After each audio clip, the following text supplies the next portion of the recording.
What if I told you that right now, someone you know might be showing signs of dementia years before they even get diagnosed? In today's episode of the AgeTech Podcast, we're diving into a crisis that's already affecting 1 in 10 older adults. I'm sitting down with Giulia Benvenuto from Maude Ventures, a foundation that's taking an innovative approach to tackling this challenge by finding and funding entrepreneurs with fresh solutions who are reimagining how our society can support families dealing with dementia. Are you ready? Let's get started. Giulia, welcome to the show. Hi, Karen. Thank you so much for having me. So, could you share some background on the foundation's mission and history and how this grant came about? Sure, with pleasure. So, Maude Ventures is one of the programs by the Ferry Foundations, and we are a family foundation located in the heart of Seattle.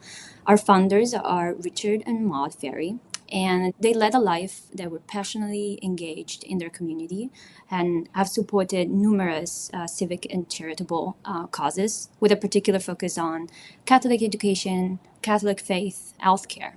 They established the Ferry Foundation to really grow a culture of giving and of the giving and legacy of gratitude within the family and the community. 4 years ago, Richard founded Maude Ventures specifically. And Maude Ventures really emerged from Richard's personal caregiving experience with Maude, his wife. And he walked the caregiving journey for 10 years with Maude and really discovered firsthand the many unresolved challenges of dementia care. So Richard and his family recognized the need for better care and support for those living with dementia. So really, innovation in care is personal to us, and this is why we focus on this. But the other reason why we focus on this is because care is a public health crisis in a country. Alzheimer's is the most expensive disease in America, with cost expected to exceed $1 trillion by 2050. So unlike other diseases, the primary economic and human challenge of Alzheimer's is really care rather than cure, rather than the treatment itself. So Maude Ventures, the program, embodies really our commitment to improving care and improving how care is delivered to people living with dementia and their caregiving experience. So we empower early stage entrepreneurs with $50,000 grants to launch new organizations, tools, programs, resources, anything really that has the potential to improve the lives of those living with dementia and their caregivers.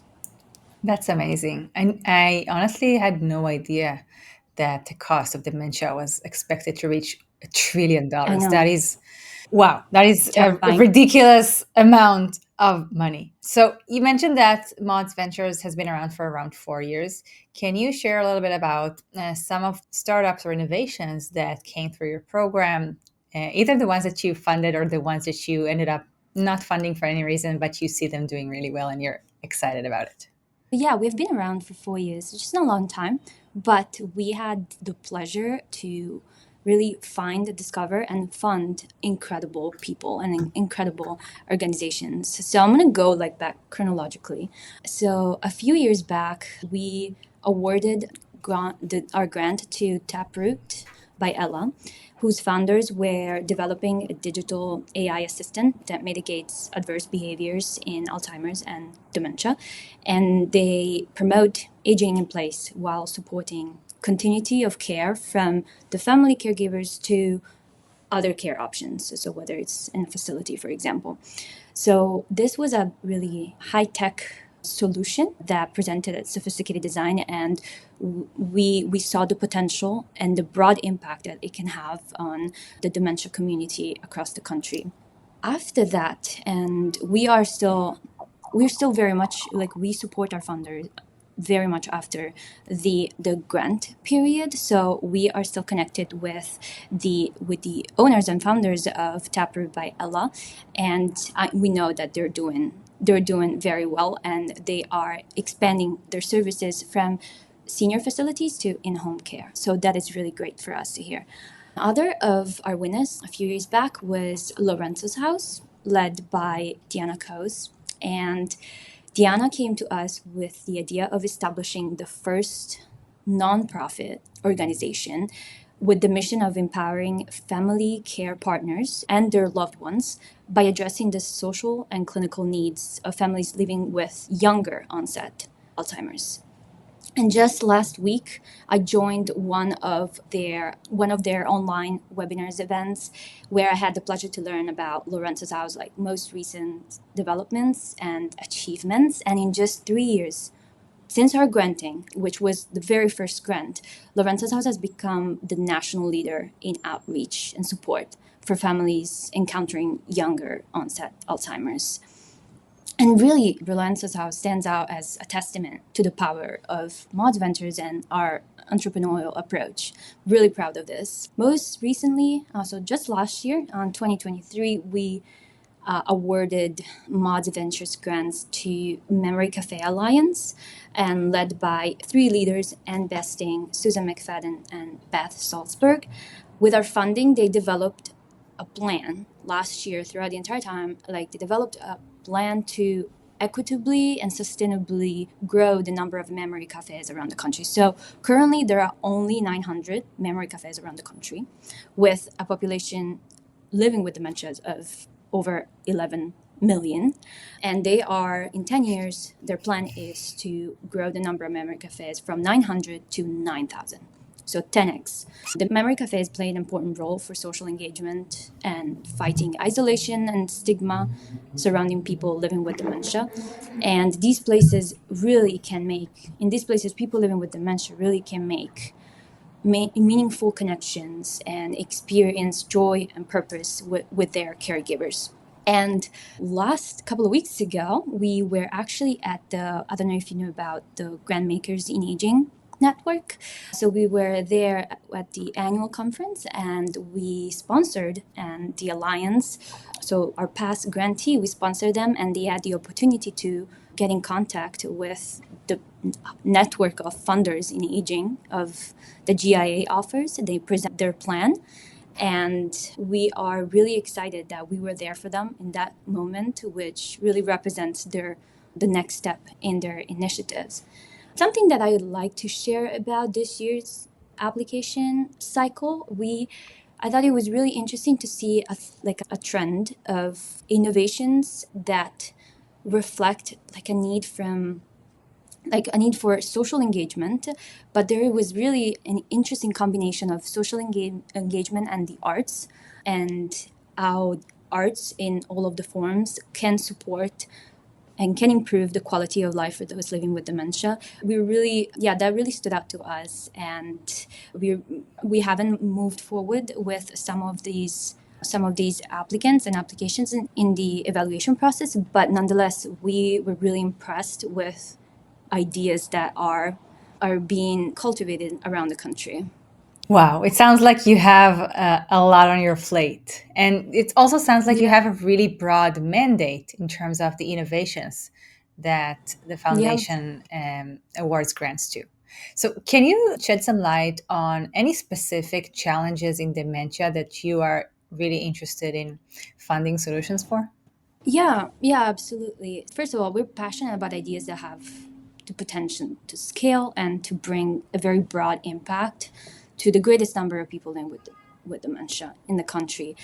We're particularly interested in solutions that address the need for caregiver respite. This is something that is very close to our funders' experience and our funders' approach. Caregiving in the U.S. is a significant societal issue, with millions of individuals that are providing unpaid care to their loved ones at home every day. So this role, while often rewarding, presents a lot of challenges for these caregivers, for financial challenges, physical, mental challenges. We're also particularly interested in solutions that address the most vulnerable part of the dementia community. And for us, that means people at the later stages of the disease, so people with late stage, which is unfortunately usually the part of the population that is mostly impacted by the stigma surrounding dementia, and they're very much considered as they're not there anymore. So why bother? Why placing so much efforts? But we admire innovations and innovators that seek to support this part of the population, always ensuring dignity and quality of life at every stage of this condition. Because after all, aging really affects us all, and the challenges of dementia should be viewed not just as challenges and problems, burdens even. No, we see them as opportunities to really improve the quality of care and life for people living with dementia. So we also know that seeking funding can be a daunting process, especially for those people that are at the early stage of the innovation journey. But we have streamlined this process with our, I think, very straightforward application process. And as I mentioned earlier, crucial to our evaluation is the potential to scale and the path to financial sustainability of some of the ideas that we go through during the application cycle. And of course, what we really like to see is a strategic use of Maude Ventures funds, meaning we like to be catalytic with our funding, and we like to launch an idea and really see it like taking off from just an idea to reality. So basically, seed funding. Correct, seed funding. Yes. Speaking of the application process, can you share a bit about how your application process works? How long does it typically take you to give applicants a response on whether they're going to receive the grant or not? And also, does it happen to you sometimes that you give applicants feedback and then they apply the next year and then they get it? How does that work? So our application cycle usually starts in the spring. So we don't have set dates really. It's quite flexible, but it usually starts in the spring. And we usually get applicants' responses by the fall, by the beginning of the fall. That process really can change, like it can be longer or shorter depending on the number of applications we received. For example, this year has been record-breaking number of applications. We had 130 applicants, something that we hadn't seen before. So really that was very demanding for us, but also we were very excited about this. So the application process starts with a streamlined process from our website. The applicant requires some basic informations, and then they can upload a 2-page statement of purpose, basically, where they describe the idea, where they can talk about the team behind the idea, and they can also speak to what need they are trying to address, what is the unmet need and the challenge that they're trying to address within dementia care. And on top of that, we also ask for 2 letters of support, and those can come from previous, current, or prospective partners. We're not really strict with that, but we like seeing a second, just a second eye on this and a second thoughts on the applicant. And we actually thought that, because this is like a new approach to application, we actually thought that might have scared a lot of applicants away, because maybe it would have been a bit more difficult to find people to write up to 2 letters of support. But no, actually that turned out to be not an issue at all. So we were happy to see that, and we really enjoyed this type of application process. So throughout the application period, usually the application period lasts a little bit less than 3 months. And then during the review of the application, we evaluated the applications with what we call Maude's team. It's a small group of professionals and people that have personal or professional experience with dementia. So this year, we were happy to form our Maude's team like here in Seattle. So we met with them in person. It was a great experience, and they provided extremely helpful guidance during our selection process of the finalist and of the semi-finalists and the finalist. So during the time that we review applications, we do realize that applicants want to hear a response. So I am very I very much care about that and to maintain a very transparent communication with applicants. So I'm in contact with them, letting them know what step of the review process we're at. And we always plan to give a response by the end of the summer, by fall. This past application cycle, of course, we had to say a lot of no's. Actually, very shortly, we will be announcing our winner. So there's one winner this time around, and we had to say a lot of no's, and they were difficult no's. They were really difficult no's. We had some really incredible people, but I also offered feedback, and I know how important that is. And absolutely, we're open to that, and we're open to applicants reapplying again. Actually, we encourage that if they have been working on their projects, they have incorporated the feedback that we provided them or other partners provided them with. We absolutely would like to see it again in our applicant pool. But I think it's a very precious thing, and this past cycle was tough just because of a lot of applicants and a lot of unfortunate rejections. But I made sure that whoever was asking for it, I was able to provide them with feedback, with thoughts, and yeah, hopefully they were well taken and received. I'm sure they were. And it's always helpful to receive feedback whenever you apply to something and you get rejected, because you always can learn from the experience and maybe create a better application for the next grant.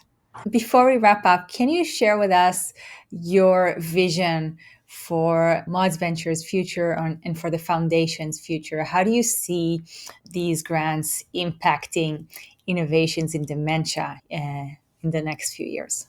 Yeah, absolutely. We think Maude Venture is well positioned to continue growing as a program within the foundation. And we're really determined to become a leading funder in the field of dementia care and develop a robust network of innovators across the country because of our unique approach to funding in dementia care that focuses on seed funding, but also that is open to nonprofits and for-profits entities. One of our long-term goal is to build a robust set of resources for our grantees. So we don't want to be ordinary founders where just give the money and then that's it. We don't follow up with them. We really care about our founders, really care about our innovators, and we want to offer them more than just financial support. We're really working towards building that. The foundation is part of a significant network of other funders, and we want our grantees to have access to that.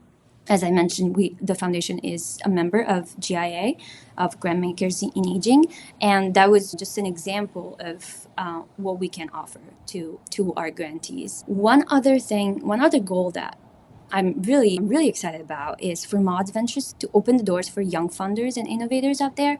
So we were surprised that among our applicant pool this past summer, there were some impressive young funders, like literally young funders, high schoolers and early graduates. Even though we were not able to move them forward in the evaluation process, we were highly impressed. And that kind of served as a wake-up call to us. There are really incredible people out there that are working on something meaningful, and we think that young promising entrepreneurs have a fresh and innovative take on how to improve the lives of those living with dementia, thinking also about the fact that in the United States there is a growing number of young caregivers. So as mentioned, there is a lot of families that are experiencing younger onset dementia, and that means that there are a lot of kids or adolescents, teenagers that are becoming caregivers to their not so old parents. There are people out there that are experiencing dementia, Alzheimer's, and the caregiving experience in a very particular way. And we want to empower whoever has an idea to, no matter the age, no matter the age, but we want to really empower those who have significantly impactful ideas out there. So I'm sure Maude's venture is going to grow into, I'm very excited for it, and I'm really committed to have Maude's Ventures become a resourceful and impactful program in dementia care. So hopefully that is the path forward, and we're working towards that. Awesome. Is there anything else that we didn't talk about that you would like to talk about or that you would like to add? I'm just gonna, why not? Anyone listening out there, anyone interested in Maude's ventures, really feel free to reach out to, not really to us, but to me. You can find all the informations on our website. I am very responsive, so I really would love to get in contact with anyone and discuss any future opportunities with Maude's ventures. Our application process will start next spring, which is not late, but soon enough, and hopefully we can just get you all set up for it. Awesome. I will put the link to Maude's Ventures websites in the show notes, and anyone listening or watching this, you can contact Giulia directly from that website. Giulia, thank you so much for joining me on the podcast today. It was an absolute pleasure meeting you and chatting with you. Yeah, thank you, Karen. It was a great opportunity to talk about Maude's Ventures and meeting you. Thank you so much. Thank you for watching this episode of the AgeTech Podcast. If you enjoyed it, make sure to hit the like, subscribe, and get notification buttons so you can get a notification whenever we publish a new episode. Until next time, stay humble, stay curious,